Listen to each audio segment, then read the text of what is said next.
नमस्कार, मैं मेनका द जनता की आवाज टीवी में आपका फिर से स्वागत कर रही हूँ। महाराष्ट्र में और झारखंड में इलेक्शन है। प्रबल प्रताप शाही जी, आप इस पे क्या कहेंगे? झारखंड का सवाल है। झारखंड में लड़ाई अलग अलग प्रकार की है। वहां पर जो हेमंत सोरेन जी को जो जेल भारतीय जनता पार्टी नीति के माध्यम से भेजा और उनके जो पूर्व मुख्यमंत्री चंपई सोरेन को अपने साथ लिया, उसका बहुत ज्यादा वहां पर एक प्रकार से असंतोष है।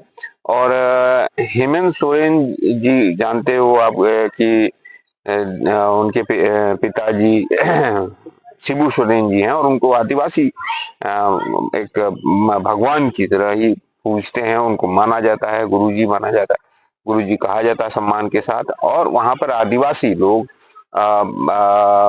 भारतीय जनता पार्टी के खिलाफ हैं।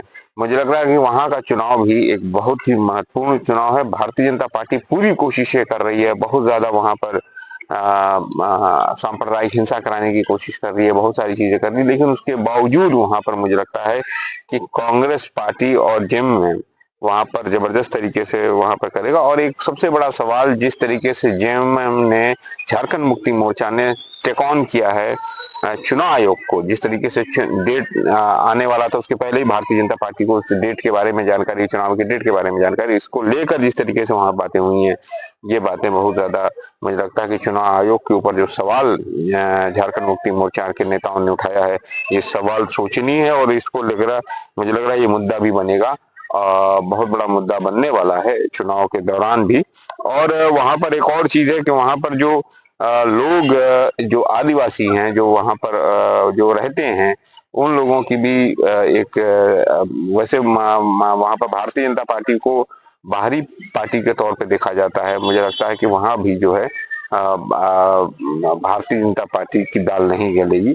मुझे लगता है कि वहां भी जेएमएम और कांग्रेस पार्टी वहां पर बहुत सारी चीजें करेंगे। जिस तरीके से अडानी ने वहां पर कोयला की खदानें ली हैं और बहुत सारी चीजें गिरडी और इस साइड में लिया हुआ है, उसको लेकर भी बहुत बड़ा अनरेस्ट है, वहां असंतोष है लोगों के बीच में।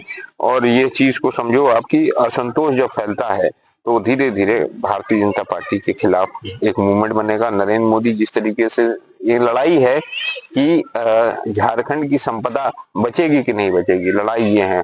और मुझे लगता है कि शिबू सोरेन के जो बेटे हैं हेमंत सोरेन, और कांग्रेस पार्टी की जो सरकार है और उसमें वामपंथी साथी भी जुड़ने वाले हैं, उम्मीद है उनकी भी पार्टियां जुड़ेंगी आने वाले समय। इंडिया अलायंस एक ब्लॉक बनकर वहां पर काम करेगा। वो इन संपदाओं को बचाना चाहता है, आदिवासी के हितों को बचाने की, रक्षा करने का काम वहां करने जा रहा है। मुझे लग रहा है कि इस विषय को लेकर भी वहां पर ये वोट पड़ेगा और भारतीय जनता पार्टी को मुंह की खानी पड़ेगी।